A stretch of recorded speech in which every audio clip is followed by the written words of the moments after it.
welcome back to my channel. Today, I'm a cooking channel. Today we are going to be cooking a recipe that is kind of the bane of my existence right now and talking about a book that has left me with many a complicated feeling since I read it. And that book today is The Pairing by Casey McQuiston. I'm going to try and make a long story short, but God only knows if I do. The Pairing by Casey McQuiston is a book that was on my highly anticipated reads for 2024. It came out around the beginning of August, I believe around the 6th of August, and I went to the book launch in New York City, and it was a lot of fun. It was definitely one of the more highly produced book launches that I've ever been to. There was a huge crowd, of course. There was also a photo op set with like the theme of the Italian Riviera, because Casey McQuiston on Instagram said that they were inspired by Chapel Roan and made every tour stop of the book tour, launch tour, a theme. So in New York City was Italian Riviera, and there were others like pertaining to France and Barcelona, like basically following the themes of the book as well. It was a lot of fun. I dressed up, I went with my friends. There was freaking a gelato stand. There was Italian soda that we could pick up after we got our books signed, and it was a really lovely talk. Of course, I wanted to devour the book as soon as I got it, but as I said in my previous video, I was in Taiwan for a while, so I decided to save the book for my trip because I knew that there was going to be a lot of long train rides, and I finished it in 4 days, and I did enjoy the book. I was also left with a lot of complicated feelings, and I wanted to make a video about my complicated feelings since it's been a few days since I've come back and now my thoughts have settled, and I think I can articulate why my feelings are complicated about this book. However, of course, past me decided, well, why don't we mix it up a little bit? So one of the things that we got at the book launch event was a postcard. I'm gonna show this postcard. So we got a postcard as well to commemorate the tour, and on the back are some recipes. And so my dumbass thought, oh, I'm so shiny. My dumbass thought I could do some recipes while talking about the book, but this is perhaps maybe it's just because, when a project consumes you, especially if you have like a hyperfixation on it for ADHD like I do, it's just become like a crazy little project that has been consumed my life for the past few days. I want to briefly talk about this because this is a story in and of itself. So I want to talk about the recipe, and I'll probably just post it up on the screen or as I go along because I don't want to hold up the postcard because you probably can't see it. So the recipe is like for a pairing, and it's called On the Fly, which is something relating to in the book. And it's for two things. It's for a drink and a dessert. And the dessert is called Quince and Cherry Mascarpone Eclairs. So choux pastry plus a quince and cherry cream. And the drink is an old-fashioned with quince ginger syrup. I thought I might just do the drink. Like, I am actually not a huge fan of old-fashions, but I like bourbon, and fall and winter is coming up, so it's a good time for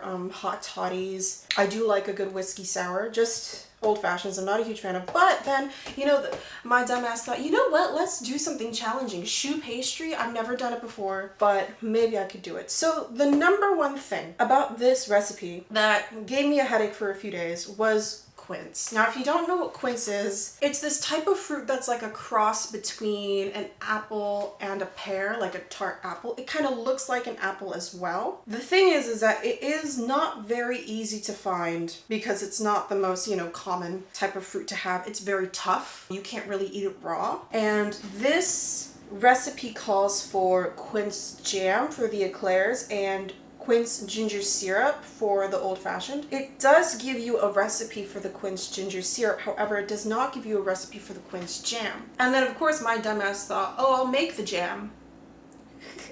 My first time making jam is with this fruit that you can barely get. You can get it like Mediterranean Sea area, which of course is related to the book.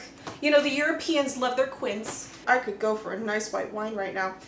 I'm trying not to drink as much, but goddamn, this recipe is making me drink. So it took me a few tries to find quince. I was very lucky to find quince at a supermarket near my work. I'm going to show you some footage now because the quince, I had been looking for it specifically, so I was like, wait a second, is that quince? but it had been mislabeled in the store as like Spanish melon, and turns out like Spanish melon was actually in the basket behind it. So I'm like, holy shit, I found Quince. I knew what it looked like because knew what it looked like from all my like trying to look up images and research about it. And then, however, I like took the Quince and I'm like, wait a second, but has this gone bad? Because there was the white fuzz on its bottom, and I was like, oh no, has this gone bad? Because white fuzz is like, oh no, right? But I thought it had like spread within the basket because like almost all of them had the white fuzz. So I was like, oh no, has this whole basket gone bad? I should alert somebody to take this away because it's gone bad. I talked to the worker, and then he talked to the manager. And then lo and behold, the manager is apparently the son of the Quince jam master, because he said, oh no, like we just got these Quince in, they're still hard, so they're still good. And then he rubbed off the white part and he said, no, yeah, my mom made Quince jam all the time, like I know what they're like, they should still be good. And I'm like, oh, thank you, like this whole basket would have been thrown away. I mean, I don't know. So I ended up buying 4 pounds of Quince because the recipe that I had looked up for the Quince jam called for 2 pounds. And in the Quince ginger syrup recipe for the bourbon, it does also call for 2 pounds of quince. And then once I bought 4 pounds, I'm like, wait a second, couldn't I buy quince jam? But then apparently it seems like quince jam is harder to find than quinces themselves, because of course quince jam does exist, and I did like the Google search stores nearby, but like, and it said, oh, maybe it's here, maybe it's there, but the store where I bought the quinces in did not have quince jam. I, of course, like, oh, you could have gone to like a more specialty store, but like, if I can't find quince jam in the place where I got the quince fruit, then like, I'm not really sure where I could find it. Like, maybe I could have gone to like a more specialized store. But the thing is, I have a family party later, so if I'm gonna have a bunch of choux pastry, I want to do it today. So I'm a little bit pressed for time, a little bit my own fault, okay? That was like the wild story of finding the quince. Now that doesn't stop there. I'm not even talking about the book. I don't know how long I've been filming because my camera's far away. So it was a matter of making the quince jam. So I made it this morning and I followed the recipe that I used. I'll put a link down below, but it's a little bit nuts how this story is going. So I'm following the recipe. It called for 2 pounds or 1 kilo of quinces. Now, this is my first time cutting up quinces. They're very hard to cut. I'm like talking like, maybe I can bring one out to show you. Okay, so this is a quince. Yeah, I should probably have brought it up earlier. But this is a quince, right? And this shit's hard, okay? Like it's softened up a little bit now that it's been a few days since it's been in my fridge, but I'm talking like, this is like, I'm pretty sure I could play baseball with this and it'll probably be fine. So the thing about quinces is that they're very hard. So it's my first time cutting one up. I'm just cutting around the core. I'm not very good at it. This poor thing is brown. They oxidize very fast. So I'm cutting this up as fast as I can to try and heat up the syrup, the simple syrup, to basically coat the quince and to make jam out of it. However, so it called for 1 kilo of quince. Now, after I cut up 5 quinces,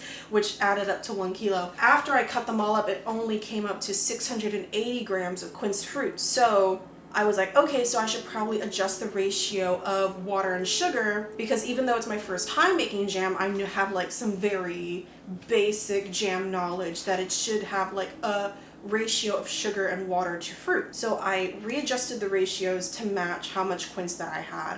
And then my fault again, I did not read the recipe as carefully as I should have, because I thought I should have stirred constantly when I should have been only stirring occasionally to make sure it did not stick to the bottom. By the way, you can't see it. I bought a whole new Dutch oven for this, okay? This is a very expensive video. Please subscribe to me. So I was stirring constantly, which probably wasn't a good idea, but it did reduce very well, and it smells wonderful. However, maybe I should have cut it more or something. Again, my first time cutting quince. Okay, so I was reducing it, and like it said to do it for 20 minutes, and I was like, I'm coming up on 15, and I'm like, should I be stirring this constantly? So then it was only after 15 of the 20 minutes where I'm like, okay, I reread the recipe. It's like, no, it should be stirring occasionally to make sure it doesn't stick to the bottom, it doesn't burn. So for the last 5 minutes, and I added an extra 5 minutes to stir occasionally to really get it to reduce. Because it's so tough, I knew that like, hey, it really needs some time to soften. But then I was like, oh no, did I get the water ratios wrong? Like, did the recipe account for like the loss of like the cores that I threw away? Once I was done, it looks like I'll post another picture, but I'll hold it up as well. It looked more like candied fruit than anything, and I'm like, this isn't really jammy. So I asked Canning Reddit, it's like, hey, this is what happened. Did I do it right? Any advice for doing it later? And I posted a link to the recipe. So I only got one comment on it so far. So one person said, this recipe is actually not for shelf-stable jam. And if you want shelf-stable jam, you can look through the Reddit, but this is not shelf-stable. The recipe is incorrect in saying that you can store this in a cool place. You have to store it in the fridge and use it right away. So that's interesting. I got like freaking schooled on canning Reddit. Granted, again, I'm very much a beginner at jam making. This is definitely good to know for the future. Anyway, because I'm still not done. So even though I got like a good lesson from Canning Reddit, and I hope I've imparted some wisdom to you, the recipe calls to basically incorporate the jam into the cream, and I'm like, this is a little too chunky to be like a nice spreadable cream. So I went to my dad's house, stole his NutriBullet, like added some extra water, blended it up a little bit. I still want it to be a little bit chunky because I didn't want it to be smooth. I mean, maybe it should have been smooth because this is a cream, but I already put it in the jar, so I kind of just don't want to do any more work because my kitchen is a mess.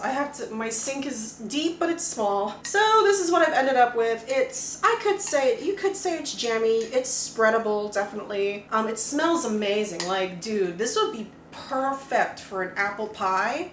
It's very sweet. Even though I only put in half of the amount of sugar to the amount of fruit that was in it, it's so sweet. I would go for a very like not so sweet crust to balance this out. I would go for like anything to just kind of cut through the sweetness or to mitigate the sweetness. This is very sweet. Like, it smells like there's honey in this, and there's not. Also, some cinnamon with this would be amazing.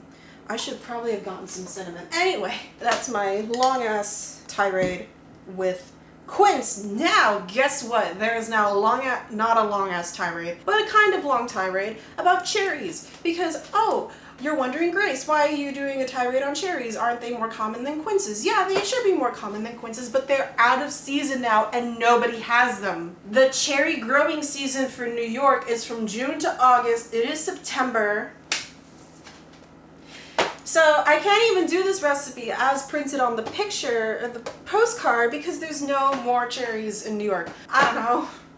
Not where I can find it. Anyway, so I went with the peach because I looked on Google and it said it's a good substitute for cherries. Also, it's related to the book. Also, I personally think it would match very well with the quince jam that I made. I could only get one good one because of course I went to the fruit stand for like 50 cent peaches, but this was like the only good one, like the only decent one. The other poor things were not looking great, so I don't even know if this is enough because they want 2 cups of cherries. I don't give a shit anymore. Okay, I just want to make this, so let's just get started. I'm going to talk to you about my complicated feelings on the pairing while I try and make some choux pastry. So I might have to cut in and out because I do have to be on the stove to basically make this batter on the stove, but I need to get some mise en place ready, so let's just get started as best as we can. And I also have my handy dandy conversion chart here because I used to subscribe to Maximum Fun. Because the thing is that surprisingly this is not in metrics, even though some of it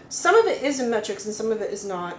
I'm like second guessing everything right now. So the pairing follows childhood friends to lovers to exes, Kit Fairfield and Theo Flowerday. They've been together all their lives. They've been friends since elementary school, and at some point when they are 24 years old, they finally confess their feelings for each other and start dating officially. Or was it 24 or was it 22? Anyway, who even cares? So when they're 22, they get together, but I think when they're 24, they sign up for a European food and wine tour that they always wanted to go to. However, they have a huge fight on the plane there, and they break up and they leave each other at the airport, and they've been estranged for 4 years until the events of the book. So we open the book with Theo's point of view, and they've been working hard in the wine industry. They're training to be a master sommelier, and they've been trying to pass the sommelier master exam. They've been trying to build up their mobile bartending business because they're Californian and they repurposed an old Volkswagen bus, so bougie, and they decided, you know what, like, I have a chance to take the tour again ever since we canceled on them 4 years ago. So I've totally moved on from Kit, so like, you know what, let me take this tour to prove to myself and to everyone that I'm on my shit. I don't need anybody, and I moved on from Kit. Like, that was the worst time of my life. I moved on. Let's prove to the world that I've moved on. Except once they get to the tour bus in London, lo and behold, guess who's there? It's Mr. Kit himself, and they realize that they both had the same idea of getting back on the tour. So they decide, hey, look, you know what? We don't need to leave. We've grown up. We're mature now. Very mindful. I don't dislike the mindful meme, but like, it's kind of becoming a thing where it's everywhere. It's kind of funny. But anyway, they're like, okay, look, we're mature adults. We don't need to make a big deal out of this. Let's just get over the tour. And like, you know, like, we know each other's blood type. O negative and AB positive. We know each other's blood type. So if anything happens, like, you know, like, at least we got somebody who knows each other here, because everybody's paired up on this tour. So the tour is a 3-week European food and wine tour that takes them from London, except they don't spend any time in London or any time in England apparently. So God bless. I'm kidding. And it's from Paris to Saint-Jean-de-Luz to, I don't even know if I'm pronouncing that right because I'm being exacerbatingly French. They go to Barcelona, they go to someplace else. I think they end up in Monaco at some point, and then the only parts that I care about is when they hit up Italy, because Italy is my spot of choice in a European vacation. They hit up Italy, all down the boot. They end up in Florence, which is the only part in Italy I care about. No, I'm kidding. Because I did spend 2 weeks in Tuscany, so that part was special to me, except, you know, I could have just, you know, the whole place could have taken part in Florence. I'm just being biased. And, okay, so see, this is where, like, it gets a little complicated here, and it could just be because I'm chopping up butter and I'm half distracted. They're trying their best to be friendly, and Theo is trying very hard not to be jealous, because they've always felt that, like, Kit has had their shit together despite what they've gone through in life, and just kind of takes the world with open arms, whereas, like, Theo has been, like, a little bit more closed off because their family are movie stars. They're all movie stars, like, big in Hollywood, so they've always had to deal with, like, expectations when they were young, when they couldn't hack it in the movie industry. They tried swimming, but they got injured, and now they're taking this master sommelier test, but they failed 4 times, and their mobile bartending business is in hot water. So, like, Theo is, they don't admit it at the moment, but it's like, yeah, their own insecurities are kind of clouding their perception of Kit. However, like, you know, Kit is a genuinely nice guy, and then for this first beginning part of the trip, they get back to, like, their friendly habits, because they are childhood friends before they were partners, and at some point their conversations turn towards, like, sex and hookups. Since they're not dating anymore, they've, like, cultivated other relationships, mostly very casual ones. So at some point during the trip, I don't remember when, at some point during the trip, they propose a international hookup competition. It really, you can see it from a mile away that it's a guys to try and prove to the other person how over each other they are, even though they are, like, so tangled together that they really can't get each other apart. Like, at some point, I think it was somewhere in Paris or whatever, that they just end up wearing the same outfits, and it's like, it is kind of touching.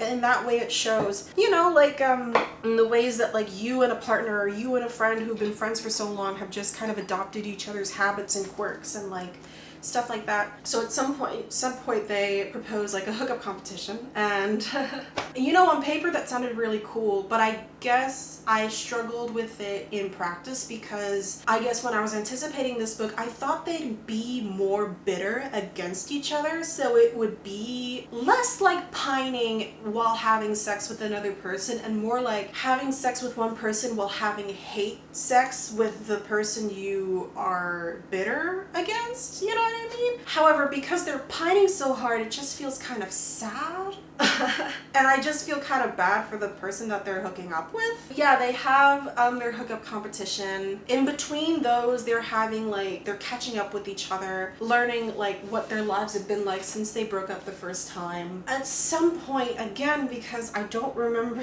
and I hate to say, it gets kind of repetitive at a point where they go to a stop, they talk about food, and they talk about wine, and it's very rich in detail. Obviously, Casey McQuiston, the author, put a lot of research into this. Okay, you know what? I know vaguely about Choux Pastry, and you may yell at me at the comments. I'm pretty sure I can pre-crack my eggs. I don't want to have to deal with shells when I'm on the stovetop, so let's just do this now. It's like endearing at first, but then at some point I feel like my eyes kind of glaze over. Well, I'll talk about why I feel like that later. So at some point, this was actually around, was it around the 1/3 mark or the halfway point? I think it was around actually the 1/3 mark. Like they untangle why they broke up and why they left each other at the airport 4 years ago. I'm using the flat side, so excuse me, I'm a little awkward here.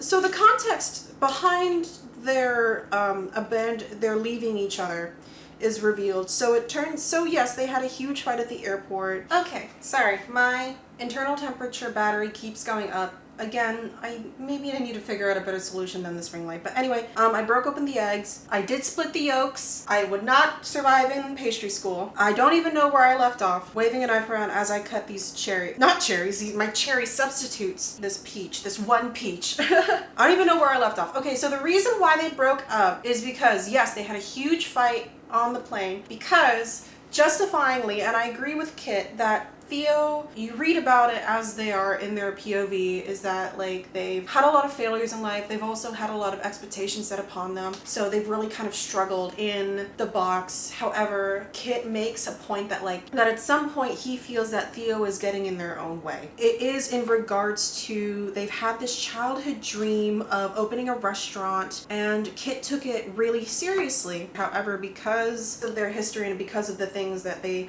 couldn't achieve in the past, even though I don't really feel like it was explained well, but even though like they discussed this childhood dream of opening a restaurant, I don't think I cut this fine enough. Sorry, into fine pieces. It's not fine enough. These are quarters. Trying to get my thoughts in order while I'm trying to chop up this freaking peach. So, and Kit always had this dream of becoming a pastry chef. So when he's accepted to the pastry school in Paris, he's half French. So he has an uncle who's about to move out of his Paris apartment. He's like, this is going to be a great surprise. Theo can have a fresh start in Paris. We can like work towards our dream of opening up a restaurant here. And Theo doesn't have to worry about healthcare. And I'm like, marry this man. And yeah, at some point the idea of getting married was raised. However, Theo was like this is taking control of my life in a way that I do not appreciate, and it turns into this whole fight, and I'm a little bit on Theo's side because of course despite the fact that I would fall down on one knee for free healthcare in an instant, Theo is very stubbornly set on controlling their own life and achieving things in their own way. I understand that from a perspective because I do really like celebrity child stories, and it is really hard in real life too, as well as other stories I've read, to have all these expectations set upon you.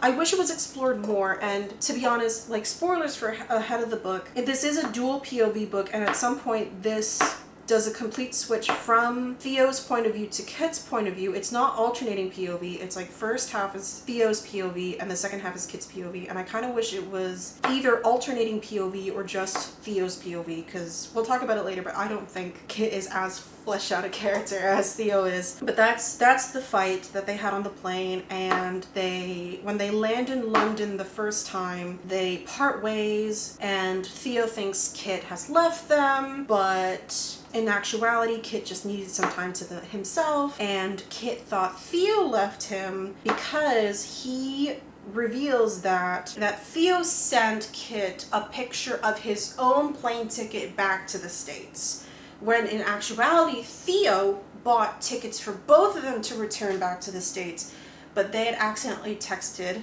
Kit their own. They realized that they never really meant to leave each other completely. They had this huge fight. They've never really had fights when they were kids, never really as like young adults. Like as a couple, this was their first huge fight, and they had this like giant misstep in communication, and they left each other for 4 years. And I was actually surprised that all of this was revealed so soon, because this was, again, the 1/3 halfway mark, and I'm like, oh, well, this is actually like a very easy obstacle to get over and talk about some more, right? Like, are we gonna start the process of getting back together? The spoiler alert is no. They're not getting back together, but they've cleared the air at this point, and they are on much better terms now. A lot less miscommunications-ish. So I was a little bit confused, again, why they cleared up the air so quickly, and the hookup competition continues, and at some point it switches from Theo's POV to Kit's POV. Kit is described many times as like this fairy prince boy. He has dual citizenship in the US and France, because his mom is like this magical, beautiful French lady who passed away, of course. And he has been spending the last 4 years in Paris as a pastry chef. Once we get to his POV, I'm actually not a huge fan of him. See, the thing about Theo is that I grew to understand them as much as I would like for their their personality, their character being fleshed out a little more, to learn a bit more about their family.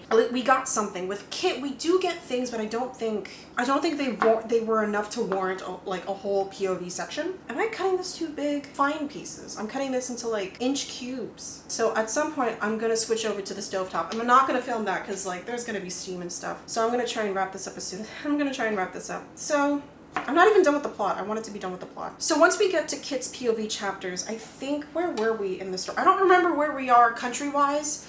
This is the halfway point. Kit is Timothy Chalamet. That's my problem with him. He's like the handsome, chiseled, marble face, half French, half American boy with brown hair, with nosebleeds, who likes peaches and Renaissance art. He loves Theo. Like, it's very obvious from the get-go that like once he has Theo back in his sights, he's like, I'm in love with you. You are amazing. I never want to be apart from you again. You know, it was very sweet for a while. I'm like, oh, like Kit really loves Theo, and Theo doesn't even know how much Kit loves them. And at some point he kind of keeps going, and I'm like, okay, but like tell me about your dead mom. Like, what is that like to lose her? And it's like, I don't know. I don't think they're rich people. But like he kind of gives me the impression of a guy with a little too much time on his hands. I really should cut these smaller. Like, how fine are we talking? Are we talking like, I don't even know. I'm just gonna cut these off screen because I'm talking too much. I cut only half of this peach. This is killing me. Their hookup competition is still going, even though they've cleared the air. It's obvious that they're really in love with each other. They just don't take that next step. At some point, Kit does try to confess their feelings, but Theo, we're not in Theo's head, so I don't really know what's going on here. At some point, Theo was like, yeah, we're still kind of horny for each other, right? Because we keep having sex and talking about sex, like not with us, with each other, but like we're not back together, so we should do like a friends with benefits situation. And I'm a little bit like, okay, gee whiz. I'm a little bit frustrated at this point, even though I know it's to like stretch out the conflict to make it to the end of the book for a big climactic reveal. It's predictable, unfortunately, at this point, I hate to say. So they do have a friends with benefits situation for a while. It is actually really like, I guess, hot to read because it's like Greek poet torture, you know what I mean? Like very tantalus, you know, like they're doing it but like not really, you know, like the thing, like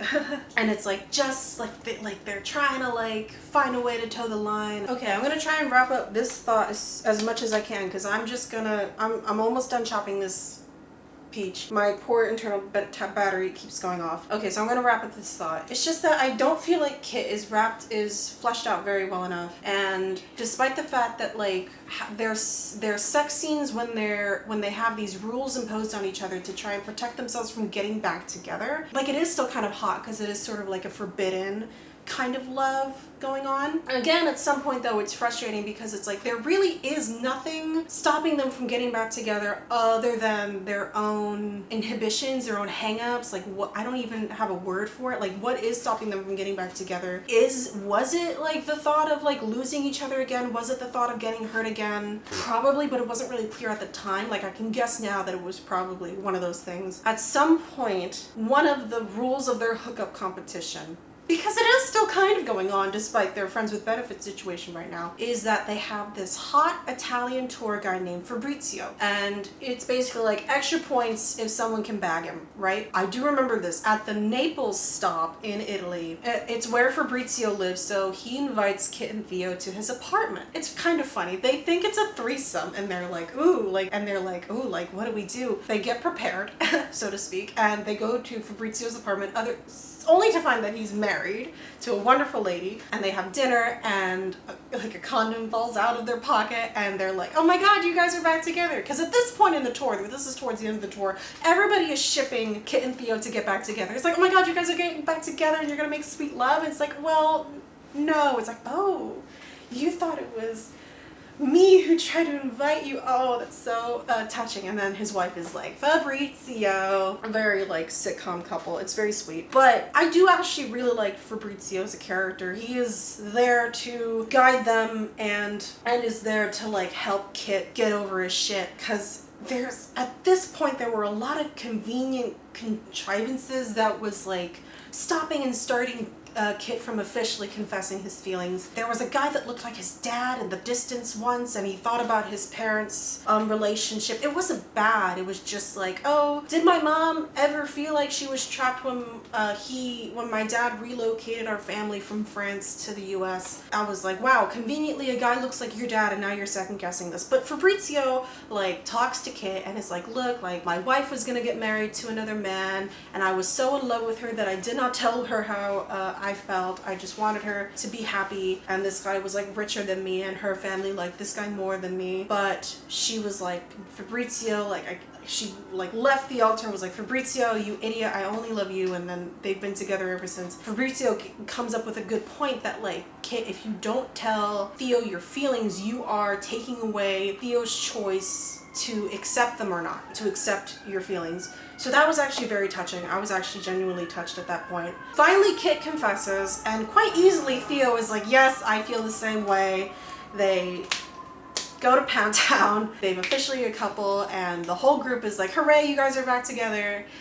Does this mean they are officially back together? No, they have this mutual resignated sigh of like, no, this is great that we are in love with each other, but we can't do like this farther than the tour. So this is the last night of the tour. They're going home the next day because Theo's made a life in California. Kit has made a life in Paris. There's no way to work this out. And I'm like, you're not even gonna talk about it. They don't even talk about it. They don't even try. It's like, no, we can't do this. It's like, yeah, no, we can't do this. Okay, so again, we're following Kit for the second half, and Kit is home, and he's like going through his Rolodex of hookups, and is like, yeah, like I can't really keep doing this casually anymore, because he's like, yeah, I had an unhealthy habit of like putting my excess love in other places while I was broken up with Theo, and I'm not really going to like pursue anything serious. Ooh, I'm at this knife. I'm not really going to pursue anything serious with any of these people, so I should just break it off before I lead them on anymore, which is fair, which is healthy. He bakes everybody a pie, or at least one guy gets a pie. Again, another strange thing happens where his stand mixer, of course he's a pastry chef, he's gonna bake something. His stand mixer has like a loose nail that ricochets out of the machine, knocks into a picture frame that crashes onto the ground, which reveals a secret letter that his mom wrote to his uncle, the apartment, and her brother, the apartment that he's in. It's this very touching letter that his mom wrote to her brother, his uncle, where it was like loving with no cost at all, something along those lines. I could pick up my book, but I'm not going to. I'll probably just put it on here. It's this really touching quote, and that basically jolts Kit into getting up and being like, I gotta chase Theo. Theo has a layover from Italy to Paris before they go to California. I'm gonna go to the airport and tell them how I feel. By lucky coincidence, when Kit is like bolting out his door, Theo is there.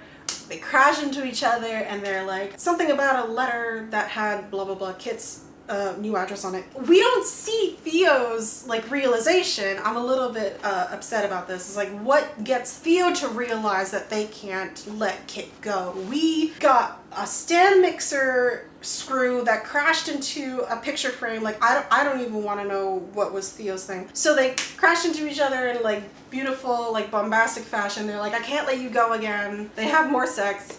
The next morning they're like, okay, now how do we work this out? And then they finally decide to make their dream of a restaurant happen. It just so happened that a little bit earlier in the book that one of Kit's almost hookups or non-hookups like was this beautiful woman named Paloma. She has like a freaking Italian family that's always like shouting out at each other through the windows. It's like very New York Italian, but I don't even know if that's like a trope that carries on from Italy. Probably does. Anyway, so she has like a big family in like Saint-Jean-de-Luz, and just so happens that like, oh god damn it. Okay, so again, I moved my light. Like I'm just gonna move that shit over there now. Where even was I? So they finally opened their goddamn restaurant in France thanks to a very convenient woman who had a connection to like a storefront that was owned by an old lady who was retiring, and she calls Kit up at some point and was like, hey dude, do you want it? And he was like, I'm not sure. I don't even know. Like, do I want to stay in France? Like, what do I want to do? Conveniently, he's like, hey, do I even like France now that I'm in love with my best friend again? However, so that when they do make up, they're like, hey, you know, let's finally open that restaurant we've always been talking about, even though at some point Theo did not believe that it was possible. I don't even know why they decided it was possible now, because I wish this was only in Theo's POV. They opened the restaurant a couple, however long later, and all their friends from the tour have reunited back in this spot to the grand friends and family opening. I think Theo proposes to Kit in French. I didn't look it up, and the whole story is wrapped up in one happy dappy bow. So before I get to my thoughts, I really want to keep this short because I've tortured my poor camera enough. I've rough chopped the rest of the peaches because I kind of just gave up at some point. I am going to preheat my oven, so I definitely do not want my camera on while the room gets warmer. I'll probably film little bits of myself here and there on the stovetop. So yeah, I'm just gonna get right to that, and hopefully the next time you see me, I am piping my freaking choux pastry.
Oh my god, I'm playing copyrighted music, but 30 minutes, I'm gonna open it up to let the steam out. Don't listen to the Billie Eilish in the background.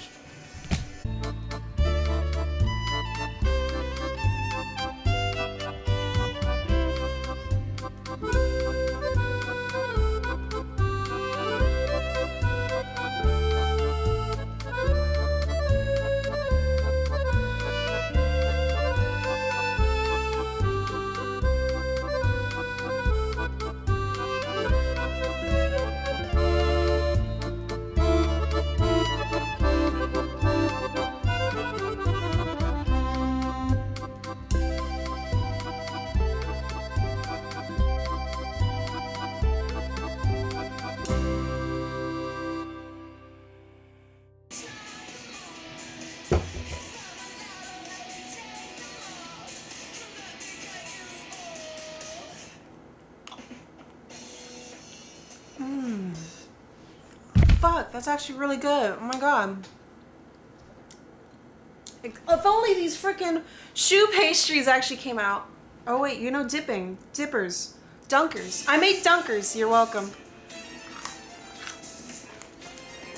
Okay. I really hope the music doesn't get copyrighted. I really don't feel like doing this again. I'll probably just be silent, that's okay.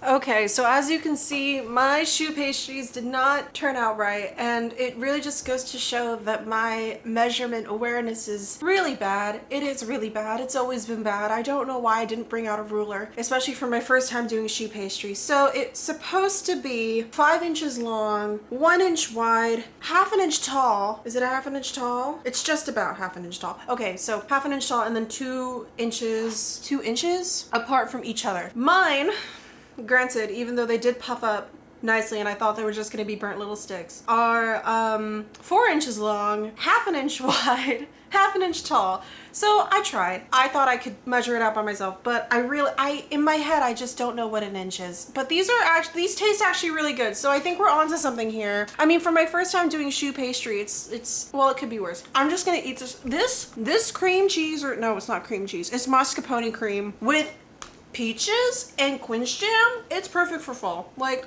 I was kind of like dunking on this recipe. Like, it is a little bit of a me error because, you know, like, thing about recipes is that, like, you know, the first time you don't get it right, then try again, because, you know, you learn as you go. So luckily, oh, this is really good. So luckily I already like piped in the rest of my choux pastry into these bags because I figured I didn't finish my first bag. I might just forego the star tip thing. Maybe I'll try the star tip again, but I'm not really vibing with the tip. I think maybe it's a little too advanced for me. So I'm gonna try it again. I do have a little bit of time. It's okay if I'm a little bit late to this family thing. I do have a little bit of time to try again. In the meantime, I have to slice up 2 pounds of ginger for this ginger syrup, and I have to peel the quince. I will not peel the quince until absolutely the last minute because I've learned my lesson from making the jam. It oxidizes so fast. I could probably like douse it with lemon juice to try and stave it off a bit, which I might do. Okay, so like real quick, I know I should be talking about the pairing, but low-key, this recipe, like, I have to critique this recipe a little bit. Even though it is really good, I wasn't sure about it. You know, trust the process. Now that I've finished the cream, now that I've tried the choux for the first time, I think we're getting somewhere with it. I think I get what they're going for. With cherries, definitely this would have been like a much more like vibrant cream. But with the peaches, it's like definitely much more mellow, much more incorporated with like fall flavors. The only thing about this recipe is that I was a little bit confused on the section of the quince cherry, or in this case peach cream. Like, it starts with remove the pits of 2 cups of cherries, chop the cherries into fine pieces, add whipping cream and mascarpone into a medium bowl and beat until stiff peaks form. So that implies to me that you ideally would like a stand mixer to make the cream. Or a stand mixer, or like a hand mixer to make the cream. I gave my hand mixer to my mom, so I don't have mine right now. So like, to be honest, like an equipment list on here would be great. And the thing is that like, when I read that, I thought, okay, chop the cherries, then add the whipping cream and mascarpone into the bowl with it. No, turns out you have to save those for later and fold them in. And then I was like, wait a second, yeah, like, thing about like making cream like this is that like, ideally, yeah, you want the hand mixer so you can check stiff peaks like I showed in some B-roll earlier. Yeah, that's like the only thing. Like, you know, like, they could have put like the chop into fine pieces and pits into the ingredients section, because they do have it under choux pastry to cut the butter into cubes up in the ingredients list. So I wish they could have just put that 2 cups of cherries chopped into fine pieces up here. I mean, duh, you would remove the pits, but of course, like, remove the pits also, you can squeeze that in there. Because like, when I read it, I was like, because this is my first time making this, even though like, of course, I watched like 1,000 hours of British Bake Off and Cake Boss.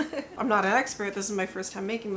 You know, like, making a recipe card for like very general audiences, you have like a whole wide variety of experience levels. That's just like a nitpicky thing. Yeah, and another thing is that like serving size, like, I don't know, like, I look at how much choux pastry I have. So I wish like serving sizes were on here, because like, maybe I could have figured out a way. Is that my alarm? Whoops. That way I could have figured out like halving the recipe or something like that. So I've ended up with a lot of choux pastry. I hope I can figure out a way to use it. I'm gonna pause here I'm gonna finish up the rest of this recipe. It is a lot of work. Just like this book, it's a lot of work. Like, I'm chopping up these like freaking peach. This like one peach, I have to make these like ice cream size pieces, I guess. I can't imagine doing it with cherries because those are like messy as hell. Yeah, so like, I don't even really know. Like, could this be like a greater metaphor for how I feel about the book? Probably. I don't even know. So I'll get to my thoughts about the book when I'm done with the choux pastry. I'll take some footage of that when I'm done with making the syrup for this old fashioned. So yeah, like if you're one of the people who got this recipe card, like you can learn from me.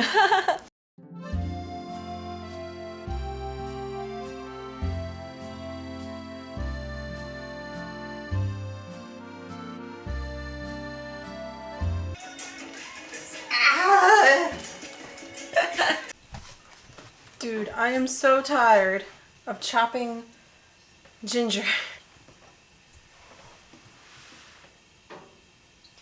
This is not even, I'm not even done. This one. 2 pounds of ginger. I don't even know if I have a pot big enough for this. I think I've dulled my poor knife so much that I had to just bust out this chef's knife that I had just had in my cabinet for how long? No, it's how long? I didn't even need it because I've always had that other knife. Now I need this one. God damn it. Oh my God.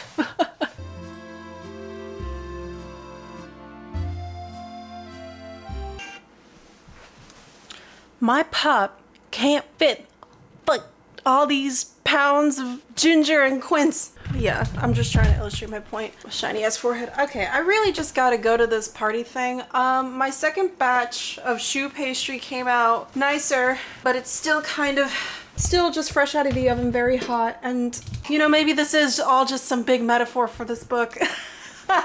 I'm trying to make this all work out, man. The only thing I think I've made of note is the cream. I'll bring the cream to the party. Maybe there'll be some cookies that people can dump them in. Maybe I'll just bring whatever. I'll just bring it as is. I'm not gonna try and pipe them. I'm not gonna try and do the whole dusting of sugar powder. I'll ask Baking Reddit. Maybe there's something wrong with the recipe. Maybe it is just me and my inexperience. I can't deal with this right now. Even though the quince is definitely gonna oxidize, I'm just gonna try and drizzle some lemon juice, a little bit of lemon juice in it, even though the syrup doesn't call for that, and store it in the fridge until I get back.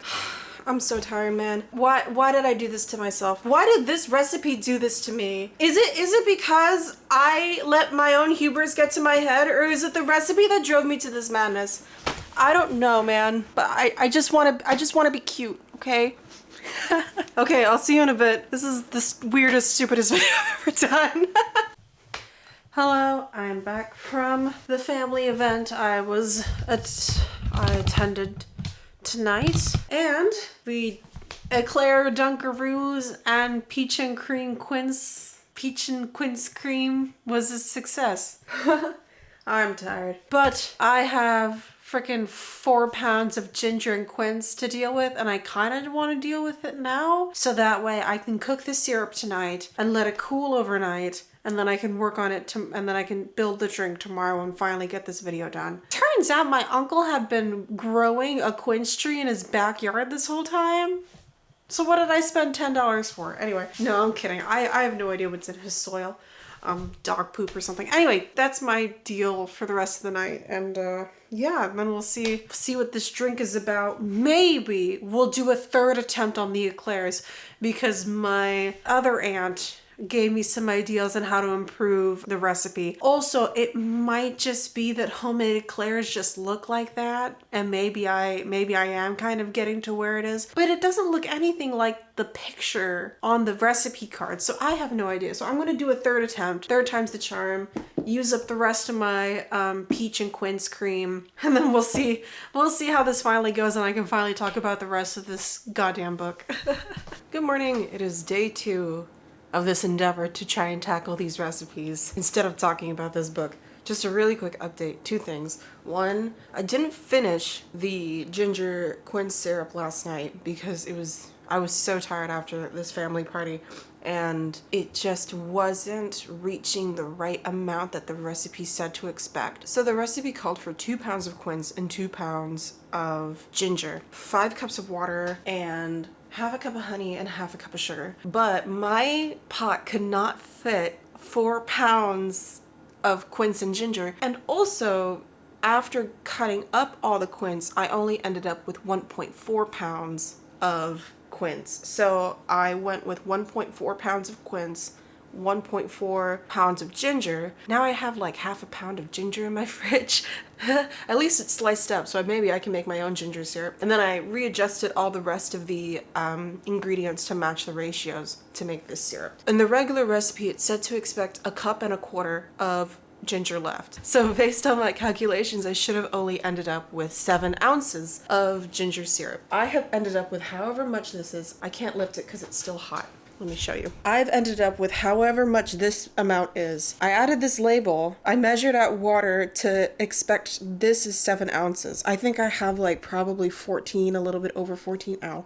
It's still hot because the thing is that I was trying to reduce it last night, and I reduced it extra 10 minutes, but then I measured that out and that was still like 20 ounces. So I reduced it this morning, and that was another 45 minutes of reducing. That timer went off because I thought maybe it needed an extra 5 minutes, but I tasted it and the ginger is so strong. I don't know if I can taste the quince in it. Maybe once it cools down, it'll be there, but I hope I didn't kill off the quince flavor by basically reducing it for a whole extra 45 minutes. Well, this isn't my first time making syrup for drinks. It is my first time making like a flavored syrup that isn't just simple syrup. So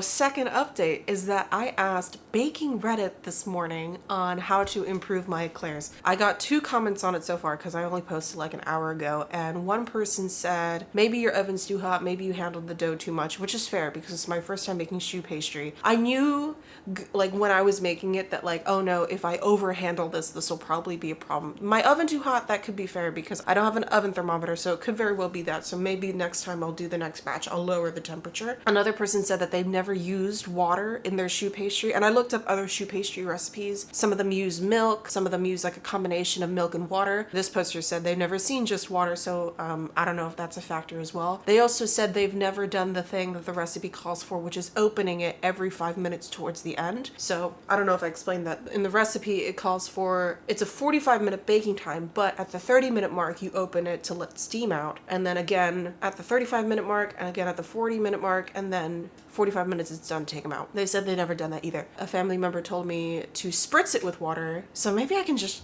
try all those things. It could very well just be that I've handled the dough too much, and at this point there's no way to go but forward. So, but I made Dunkaroos. That's that. I gotta go do a thing again, but in the meantime, this syrup will cool. I'll build the drink, and I can finally just talk about the rest of this book.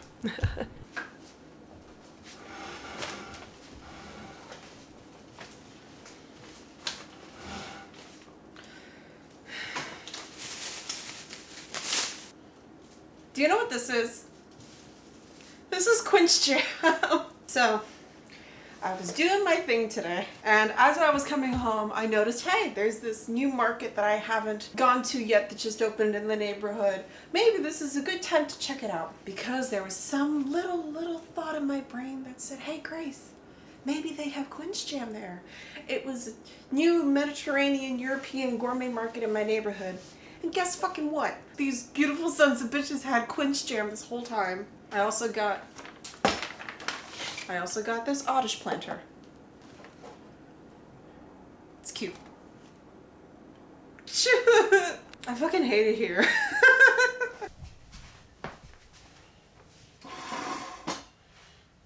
Oh, hello there. Welcome. Can I get you a drink? Oh, we're making this old-fashioned with quince ginger syrup. You got it. So, old fashions are built in the glass. This is not my rocks glass, but we're making do with what we have. So we got 2-ounce bourbon, fresh bourbon. Ooh, lovely top.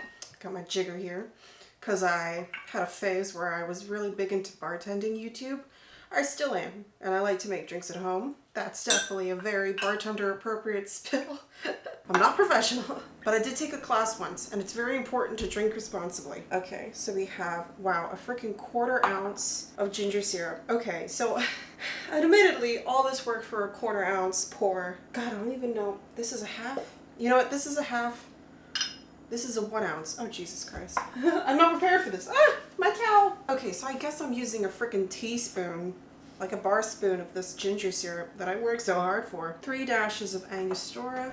Admittedly, I don't even like bitters, but I'm trying this. And then 2 dashes of orange bitters. I mean, it does smell very nice. It smells very Italian, except I don't know where old fashions came from. Was that 2? I'll throw in 1 extra because I don't know if that really dashed. Okay, because I can't really see it from here. And then 1 lemon peel for garnish. What's a good lemon to peel? These are all a little dirty. I washed them though, but I thought it was dirt and I didn't wash out. You know what? Those aren't very good, but this is a decent one. So I know that bartenders like to spritz the essentials in here like this. God, that's so... Anyway, this is the ginger and quince syrup old fashioned. I mean, if I got a better peel, it probably would look prettier, but it looks plenty pretty like this. So I'm gonna try. Wait a second, I have to stir. Okay, so now it's an old fashioned. I forgot I need to stir. Bon appetit.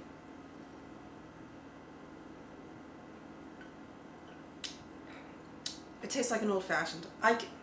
This a quarter ounce of quince ginger. Come on, guys. I'm still not a huge fan of old fashions. Wow, who would have thunk, huh? Yep. You know what I'm gonna do? Because I'm gonna do me this time.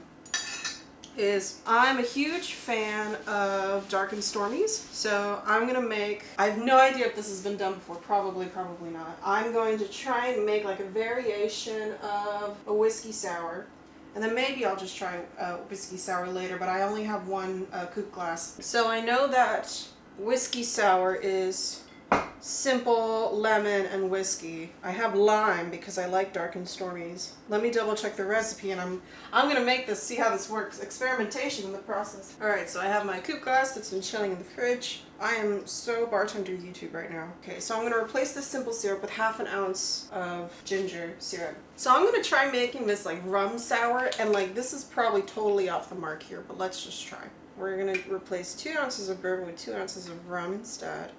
I should probably actually be doing this in a cocktail shaker. Whoops! Let me do that real quick.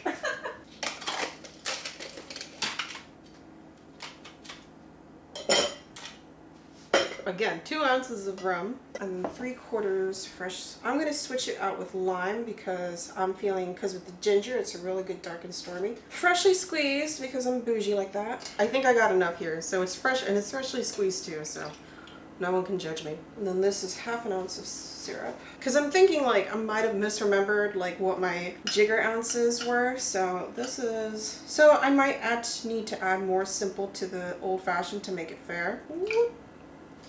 I mean, it smells really nice. All right, I'm not going to do the egg white, obviously. I really do like a whiskey sour, like egg white dry whip thing, but I'm hesitant to do it at home because you know, at least if I go to a restaurant, I can like probably, I can, you know, like go to them and be like, hey, look, you had a responsibility to do this egg white right. But if I'm at home and I get sick from an egg white, then that's my own fault.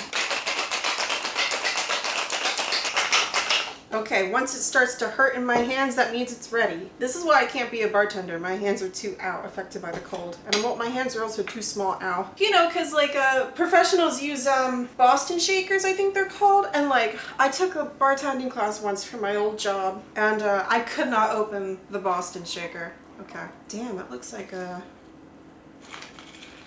kind of looks like apple pie had a cocktail. So let's see. This is variation on whiskey sour, rum sour, dark and sour.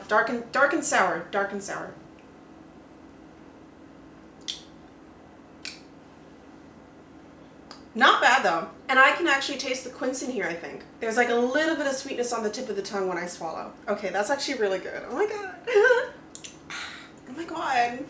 Am I a genius, actually?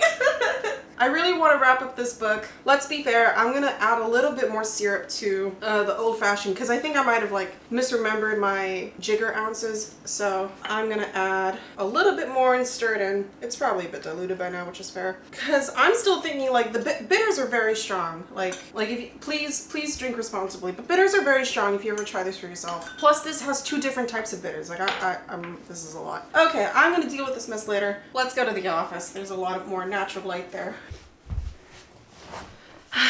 Poor rock has melted by now, but I still can't really taste the syrup, but okay, let's move on. So I remember where I left off is that I finally wrapped up the plot, and I want to talk now a little bit about my thoughts. So something that I've always really appreciated in Casey McQuiston's works is the escapism it provides. And that was brought up quite a bit in the book launch event that I was at, that the reader can be transported into this like wonderful vacation and be a part of this like wonderful, sexy, steamy love story. And I really appreciated that in the book launch, and that's something that I've always appreciated in their work. However, I think it may have gone a bit too far in this book. All right, so I'm gonna hold up my copy to prove that I have it. When it comes to suspension of disbelief for me and escapism, levels of escapism for me, the way that I've figured it out since reading this book is that you have reality, right? And I'm gonna try and illustrate this the best I can. So you have reality, and then at some point, when it comes to books and fiction, even contemporary fiction, there's like a meter gauge, you know, like, and then, you know, people talk about, oh, it's so unrealistic that so-and-so did this, right? But there's always a level of disbelief that you can have with contemporary, or definitely with fantasy as well. So that's the level. Then like the next level, in my opinion, is like just the right amount of disbelief that like this can happen. So like just the right amount of escapism. That's where I've always placed Casey McQuiston's other work, like Red, White, and Royal Blue. Silly wabbit. Red, White, and Royal Blue. Because to me, and people have told me about why they dislike Red, White, and Royal Blue, is that it's a little too unrealistic. And to me, I totally understand that, especially with non-American readers. They feel a particular way about it because it takes place in American politics. But to me, the way that I've always read Red, White, and Royal Blue, Red, White, and Royal Blue, is that it's an alternate history of American politics, not necessarily indicative of current American politics or even the politics that surrounded it when it was released. Like, it's just like an alternate history, like an indulgent little fantasy. And I never really questioned its realism because it takes place in a world so far away from me. It takes place in the White House, it takes place in Buckingham Palace, and all these high seats of power. Like, it doesn't really pertain to me. And then that's also like where One Last Stop falls, because there's time travel in there, and I Kissed Cher Wheeler takes place in high school, so far away from me. I Kissed Cher Wheeler is a little bit different. That one has always had to me like this rosy appeal of like a teen rom-com. Again, so that's always been like, that level is like just the right amount of escapism, for me at least, that like I can like one step removed. But then you have like, okay, definitely not in our world. This is where like the fantasies fall, but still like to me, like there's still like, I can see myself in this somewhat, because it's like a lot of fantasies tend to use allegory as well, but it's still just like the right amount, like a lot, because it takes place in a completely new world, or like a world that's totally removed from ours in this fantasy, but still like there's still a connection there, like 180 isn't too far. But then to me, this kind of feels like an escapism that escaped so hard that I just fall back into reality, you know what I mean? So because this book takes place in a world that's not that removed from me, because I too have taken European vacations. I've spent 2 whole weeks in Italy at some point, in Tuscany, and I have done food tours, I have done wine tours. I'm very lucky, like honestly, it's not opened my eyes to how lucky I am. I've been feeling mildly guilty since I was 8. And the thing about this book is that whenever I paused to stop reading it, I was left with like these very complicated feelings of like happiness and jealousy. Like these characters are they're so detail heavy and so very like removed from me in a way that I can't quite articulate. And yet I feel like I could meet these characters in real life. And yet I feel like if I do meet these characters in real life, I would kind of hate them. Out of this strange sense of perceived pretentiousness. Like I very well could go to Brooklyn and meet these characters, or people like these characters, but they seem so unrealistically real to me, or realistically unrealistic, because like Theo has like a mobile bartending business, and their whole family are movie stars, and they used to be a part of the swim team, and Kit's mom is dead, and he's half French, and he speaks French, and he used to run around in the French countryside, and he sprays lavender oil on his bed at night, and they go to the farmer's market every weekend, and yet I feel like I do know these characters, but I feel like I don't. And because I feel like I both do and I don't, I kind of like them and hate them. Or not hate, it's a really strong word, but I feel like I like them, but I don't like them. This is such a strangely complicated book for me, you know? Like, this book just tried to escapism so hard that it slammed back down into reality. And every time I closed this book, I would just sit, and even though I would have this like distant image of like the rosy glow of this European vacation, in reality I'm just sitting in a train ride and thinking about all the horrible things that I saw while scrolling through Twitter. I need to get off Twitter. I did read a couple of reviews about this book as well, and some reviewers' opinions is that this is a very Americanized view of Europe, and I can see that. I kind of caught on to that as well. Like, I pretty much picked up on it when they did a show at the Moulin Rouge in Paris. I was like, doesn't everybody know that the Moulin Rouge is kind of a tourist trap? I mean, that's what I've read. I've never been to the Moulin Rouge. They also do like Vespa tours in Rome, and I'm like, hot take, I didn't really like Rome when I went. So that's, I think, my main problem with this book, is that it escaped too close to the sun. Unfortunately, it also fell into the category for me of like contemporary romance books where I muttered silently to myself and cried a bit and thought the main characters were so stupid. You know, like there's always those books where it's like they just won't talk to each other and you're just muttering to yourself like, oh my god, they're so stupid. That I hate to say it, that's kind of where they fell for me here. If they were 24 instead of 28 here, then I might get it. But there's only so much benefit of the doubt I can give when you're close to 30. And especially when we got towards the end in Kit's POV, there were a lot of very convenient things happening one after the other. And I was a little bit like, this is a little too far reaching even for me. Like, for example, like I said earlier, as Kit is contemplating whether or not to confess his feelings for Theo, he sees a man that looks like his dad and then is like, oh, maybe I shouldn't confess my feelings to Theo because I saw this guy that looked like my dad, and that reminded me of my dad's relationship and with my mom, and how like they met in Paris but then they moved to the States, and I've always wondered, did my mom ever feel like she missed home? And I'm a little bit like, huh? And it was also like so convenient that like a screw popped out of his stand mixer and knocked over a painting, and the painting broke, and behind the glass there was this letter from his mom, and he also calls his dad and his dad talks about his mom.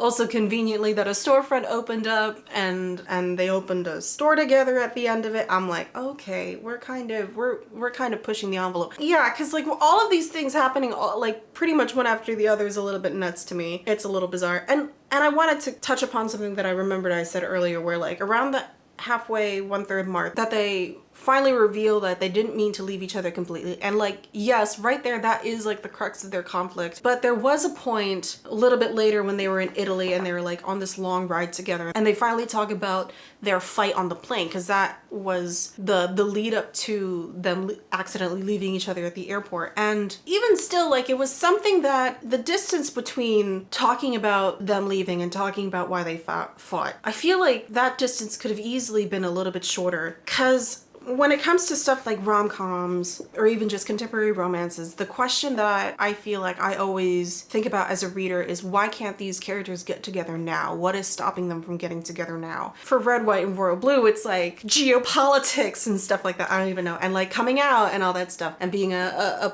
public figure, and like, okay, yeah, I can get that. And then One Last Stop is about being stuck in a moment in time is what's keeping them apart. And then I Cashier Wheeler is like teen hijinks with the letters and stuff. And with this, it's like, well, you guys are stuck together for a long period of time. The only thing that's stopping you from getting back together, or at least talking about your relationship, is yourselves. The hookup competition and the wine and food tour and all of that was just fluff. And something else that I wanted to bring up, because I'm looking through my notes to make sure I want to talk about everything that I want to talk about, is that I know people have brought up Theo's character a lot and their frustrations with them as a character. I actually think that Theo did not get as much exploration as I would have liked personally. I personally really like food and fiction, and I really like child of celebrity stories, Nepo baby stories, like Boyfriend Material. That one was a book that I enjoyed a bit, by Alexis Hall. And to be honest, I felt very cut off when the POV switched from Theo to Kit's POV. Even though like I don't necessarily think that Kit was underdeveloped or overdeveloped or anything like that, I just feel like, you know, like some characters just don't really need a POV, and it's okay that they don't need a POV. I feel like that was the way in this case, because I don't really think that Kit had much of a character arc that he needed to take versus Theo, because I think Theo needed to take their character arc. So I felt cut off at the halfway point. And then Theo does go through developments in Kit's half, but they happened off page, off POV. Like, I don't know what's going on in Theo's head. Like, for example, when they suggested like a friends with benefits, no kissing, no going too far rules situation.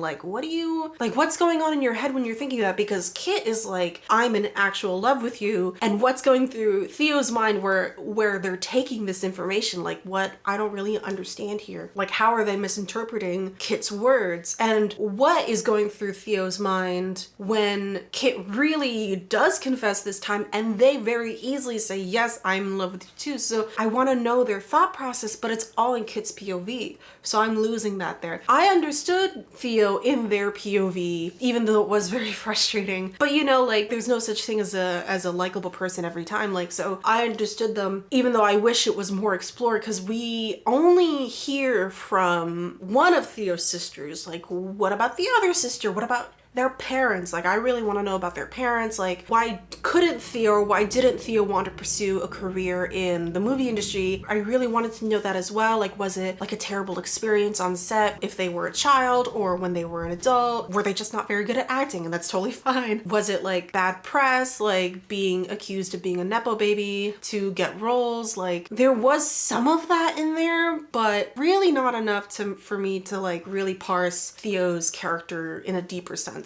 I understood going into it that they were like getting in their own way, and I knew that the arc going towards the end would be like learning to get out of their own way and like accepting things, you know, like the road's not taken doesn't mean anything's lost. And especially when it came to Kit's POV, as well as like their shared dream that they're talking about throughout their lives about opening a restaurant together, I'm like, why did Theo think that was all a dream when Kit took it seriously? And then they didn't think it was going to happen, but it did happen at the end. Like, you know, like the thing is that like I've kind of figured that like, well, if they're not going to open a restaurant, then like what is the thing that they actually do need? But the thing that they actually did need this whole time was to open a restaurant together, because to realize that their dreams are true. Anyway, that restaurant dream thing is kind of tripping me up a little bit, but it is a very sweet idea, and like it is very sweet. Everybody's coming together for their friends and family opening. Like, I guess I'm just a little bit annoyed that I guess the character arc of Theo is to like avoid the thing that they've always needed for so long, but then I don't know what was the turning point for Theo, because I really think this book should have been all about Theo. If it had to have been dual POV, maybe alternating POVs would have worked. But again, I think mostly I wish this was all in Theo's point of view. Yeah. I really don't like to be a harsh reviewer, but I do like this book, but I also don't quite like it as much as I wish I did. Because I can say for sure the good things about this is that like Casey McQuiston's writing has always had this like compulsive readability about it. I thought it was very good flow. I finished it in 4 days. I probably would have finished it faster if I wasn't on a trip or, you know, something like that. I do really appreciate the amount of research an author put into this to make the scenery and the locations feel realistic. But I mean, I guess it's like I can easily go to a food travel show and kind of get the same feeling, you know, like I'm trying to like articulate this and it's really getting difficult. I'm getting very contemplative and also ADHD brain. And of course, the main good parts I have to say is that this is a queer love story. This is unabashedly queer. I would love to live in an idealized version of the world where there's a Europe with everybody down to clown, no matter what sexuality, no matter what gender you are. And of course, I have to touch on Theo's non-binary identity. And I know there's been a lot of like talk about it. Like I am subscribed to Casey McQuiston's Substack, and they did address this in one of their newsletters a while back. But the only thing I'll say about this is a bit Theo and my own journey of being non-binary is basically the same. I don't really care about like the thing about being in Kit's POV, but he got Theo's pronouns wrong for a while because he didn't know, and that's how it is. Like, and when Theo talked about their own non-binary journey, about how they freaking helicopter, about how they use, this is homophobic, about how they use they them pronouns with their close friends, but they don't really feel the need to come out to everybody and are okay with using she pronouns sometimes. That is how I do it. That's literally how I do it as well, because I am very like female presenting, like, and I don't really care how like complete strangers address me, because you know they don't know, and that's okay. If somebody does get to know me and then I feel comfortable coming out to them, then that's great. Like that shows to me like you know this part of me. So I really appreciated Theo being non-binary and this book coming out with a non-binary lead. And you know, of course, there's so many different shades of non-binary. Like I'm pretty sure I've talked about I Wish You All the Best by Mason Deaver. That was my first non-binary book, and it helped me when I was younger in figuring my own gender identity out. And so yeah, I think I don't want to go on too long because this review has been so piecemeal already, but like maybe the recipe that they gave me is a metaphor about how just a little too inaccessible this story is to me, where it's so fancy that I'm just reminded about how unfancy I am. I made Eclair Dunkaroos. I mean, I don't think I did a terrible job now that these have like taken a while to cool down. Unfortunately, the cream has toughened up a little bit in the fridge, but okay, this is meant to be a pairing. I'm gonna do it. So again, no points to me for my eclair making, but this cream is great. Not a huge fan of old fashions. And I am wondering why they did old fashions, because like I would have expected a spritz recipe. Now, do these go well together as a pairing? The old fashioned disliker in me says no, but I will give points to, I think what they were going for is contrasting flavors. And granted, in the book, there is this really like sweet little poetic part about how like, according to Kit, like Italians drink like Amaro before dinner to like cleanse the palate with bitterness. I'm thinking what the goal of this recipe card is, and I wish I knew there was some way to figure out who wrote it or where they got the recipe from. They have the sweet and they have the bitter. So I rated the book like a 3 out of 5, 3.5 out of 5, maybe a 3.25 out of 5. Anyway, somewhere around there. I rate the recipe also like a 3.25. I wish it had serving sizes. I wish it had an equipment list. I wish they had some sort of like suggestions on where to find quince and quince jam. I wish they did not do 4 pounds of quince and ginger for the syrup. And if I had to make some adjustments, I would like cut the ginger in half because ginger is so strong. I will say I do have a fun little recipe now of like this like rum sour, dark and sour variation. I don't know if rum sour is already a thing, so maybe I just invented something that already been invented. So I'm gonna go drink my rum sour. This review has been really chaotic and piecemeal and like just all general sorts of craziness. At the end of the day, I'm just really happy that this book exists. And if you like this book, then I'm so happy for you. And I want to know your thoughts in the comments, how you like this book, how you don't like this book, if you feel the same way as I do. And Casey McQuiston revealed at the book launch event that their next book is going to be set in this world with another couple. I actually don't know which couple it's going to be. I'm not sure which couple it's going to be, because I'm like, maybe it's this. I feel like it's maybe that, but I don't want to set my expectations. So, and with that in mind, eat some good food, drink some good drinks, kiss your fandom friends goodnight, and I'll see you in the next one. Bye! Somebody spare me, 'cause we're lovers, me and you. Oh, 'cause lovers always lose. Oh, I want to eat this so bad, but it has raw egg in it.